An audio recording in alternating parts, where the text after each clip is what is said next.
n'agahinda gakabije ndetse n'ibigeragezo bikomeje kugwira abaturage batuye mu burasirazuba bwa Repubulika Iharanira Demokarasi ya Kongo, by'umwihariko muri teritwari ya Masisi ku musozi wa Bibwe. Hongeye kuzinduka humvikana kurasana gukomeye cyane, hongeye kuzinduka humvikana guturika kw'imbunda ziremereye guturuka ku wa kabiri kugeza kuri uyu wa kane. Amabombe arimo aracicikana, ibisasu birimo kumvikana, abarwanyi ba M23 barimo kurasana na Wazalendo ku musozi wa Bibwe. Ni umusozi uri ku mupaka uhuza teritwari ya Masisi ndetse na teritwari ya Warikare. Abarwanyi ba M23 barimo guturuka ahitwa Ipinga muri teritwari ya Warikare, bamanukanye ibikoresho. FARDC nayo yamaze gushinga za misile irimo iranyanyagiza amasasu. Abaturage barimo guhungira mu bihuru, abaturage barimo guhungira mu mashyamba. Wazalendo zasaze zasozoye. Uwitwa Generali Yakutumbi yamanuye abasirikare bagera kuri 300 muri ibi bice, yamaze kubageza mu misozi itandukanye. FARDC irimo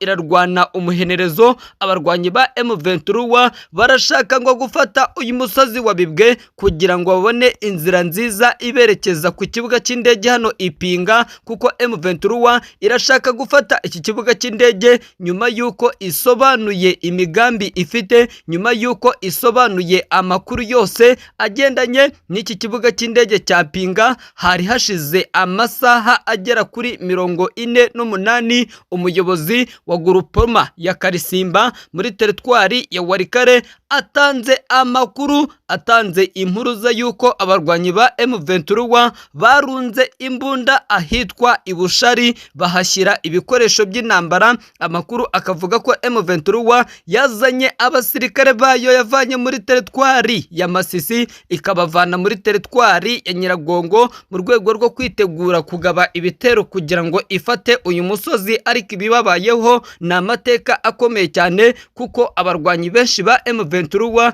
bakomeretse, abandi bishwe, nubwo imibare itarashyirwa ahagaragara y'abaguye kuri uru rugamba. Amakuru twiherewe n'abaturage nuko abarwanyi ba M23 bahatakarije ingabo nyinshi, ndetse n'igisirikare cya Kongo FARDC nacyo kihatakariza abasirikare benshi, dore ko ari imirwano ibaye nyuma yuko Perezida Tshisekedi aciye iteka akavuga ko intambara ibera mu burasirazuba bwa Kongo izarangizwa nuko ibihugu byo muri aka karere ka Afurika y'Uburasirazuba bihagaritse gutera inkunga umutwe wa M23. Perezida Tshisekedi ashinza u Rwanda, agashinza igihugu cy'Ubugande gukomeza guha abarwanyi ba M23 ibikoresho, nyamara u Rwanda n'Ubugande bihakana ko nta nkunga n'imwe biha umutwe wa M23, ahubwo bikavuga ko leta ya Kinshasa igomba gukemura ikibazo ibicishije mu biganiro, nk'uko bikomeje gukorwa n'igihugu cya Katari ndetse na Leta Zunze Ubumwe za Amerika. Nubwo bimeze gutyo kandi, abanyapolitike batandukanye bashyigikiye umutwe wa M23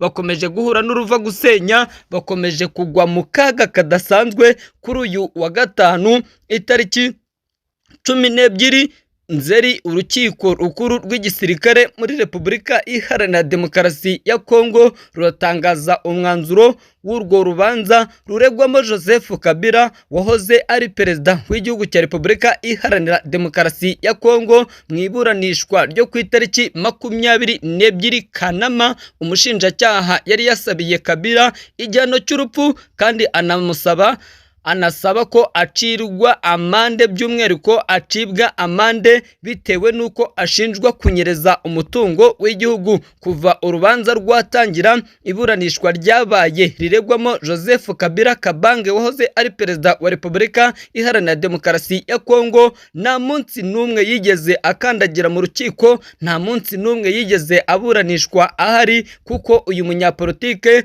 ashinjwa ibyaha bikomeye cyane, harimo icyo kugambanira igihugu, harimo icyo gukorana n'umutwe uhungabanya umutekano w'igihugu, harimo icyo kunyereza umutungo w'igihugu. Amakuru akanavuga ko Joseph Kabila yaba ari umwe mu banyapolitike barigitishije umutungo w'igihugu cya Kongo, bikaba ari nayo mpamvu ubutegetsi bwa Perezida Felix Antoine Tshisekedi burimo kubona ko Joseph Kabila kwihuza n'abarwanya igihugu, by'umwihariko kwihuza n'abarwanyi ba M23 byaba bigiye kubaha imbaraga zikomeye cyane zo gukomeza kurwana, zo gukomeza kwagura ibice bitandukanye aba barwanyi ba M23 bamaze iminsi bigaruriye. Joseph Kabila yakandagiye mu mujyi wa Goma agera i Bukavu, ibice byose bigenzurwa na M23, anagaragaza ko aje guhangana, yiteguye gupfa ndetse no gukira. Joseph Kabila yayoboye Repubulika ya Demokarasi ya Kongo asimburwa na Perezida Felix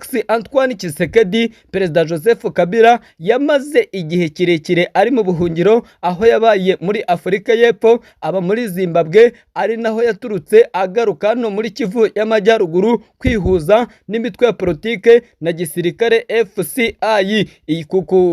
Uku guhunguka kwatumye abanyapolitike batandukanye bongera guhaguruka batangira kwihuza n'uyu mutwe wa M23, bibabaza cyane, bishengura cyane Perezida wa Repubulika Iharanira Demokarasi ya Kongo. Uku kurasana hagati ya leta Kinshasa n'abarwanyi ba M23 kandi gukomeje gukurura ibyago, gukomeje gutuma uko bwije nuko bukeye abaturage baba impunzi, kuko magingo aya ngaya mu karere ka Rubavu ku butaka bw'u Rwanda hakiriwe impunzi z'abanyarwanda hafi 300 zivuye ku butaka bwa Kongo. Igikorwa gishya cyo gucyura impunzi zishaka gutaha ku bushake kwa kabiri wa tariki 9 Nzeri 2025 cyabereye ku mupaka wa Garandi Bariyeri hano mu mujyi wa Goma, aho ishami rya Loni rishinzwe impunzi HCR bifatanyije na FCIM 23 bahagarakiye itaha ry'impunzi z'abanyarwanda zikabakaba 300 ku bufatanye bwa HCR n'ihuriro rya M23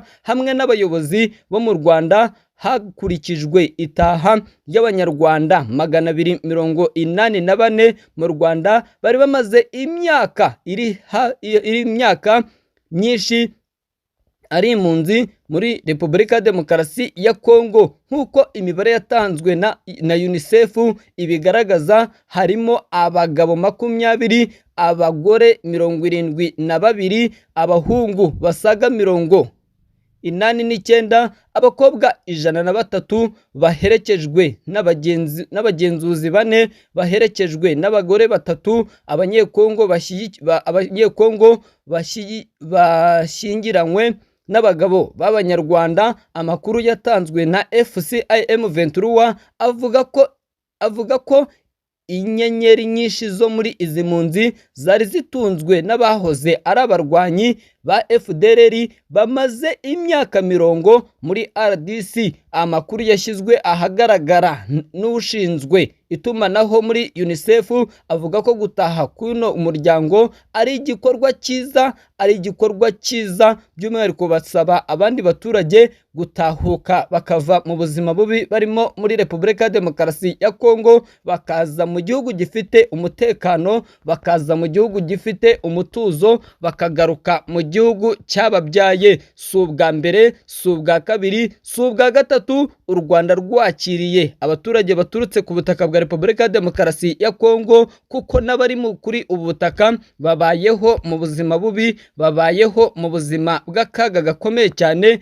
kuko ubu noneho Wazalendo zahaye abatutsi bari muri Uvira itariki ntarengwa yo kuba bavuye ku butaka, bo kuba bavuye muri ibi bice. Amakuru aturuka Uvira aravuga ko abayobozi b'imitwe y'Abazalendo igenzura uyu mujyi bamaze guha abatutsi bose bari muri uyu mujyi itariki ntarengwa yo kuba bavuye muri ibi bice. Ni ubutumwa abayobozi b'Abazalendo bakomeje gutanga bifashishije imbuga nkoranyambaga nyuma y'icyumweru kirenga mu mujyi wa Uvira hari imyigaragambyo ikomeye cyane yo kwamagana uwitwa Brigadier General Olivier Gasita. Wazalendo zitunga urutoki zivuga ko ari umututsi anagira uruhare mu gutuma M23 yigarurira ibice bitandukanye harimo umujyi wa Bukavu M23 yafashe, mu gihe Gasita ashinjwa kuba icyitso cya M23 yamaze kuva muri Uvira ubu uyobowe na Wazalendo barimo kwigaragambya, barimo baramagana Perezida Tshisekedi wafashe iki cyemezo cyo kuzana Kasita nk'umutasi hano muri Uvira. Amwe mu bayobozi Wazalendo yumvikanye mu butumwa bw'amajwi agira ati igendere Gasita, igendere, va hano ntitugushaka. Intangiriro turashaka ko pasiteri bose, abarimu, abatutsi bose bagenda, yewe n'abayisilamu bose bave ahangaha ku butaka bwacu. Uyu akomeza abwira abo mu bwoko bw'abatutsi ati mugurishe inzu zanyu, mugende kugira ngo inzarutsi z'abakurambere bacu zikorere mu bututsi.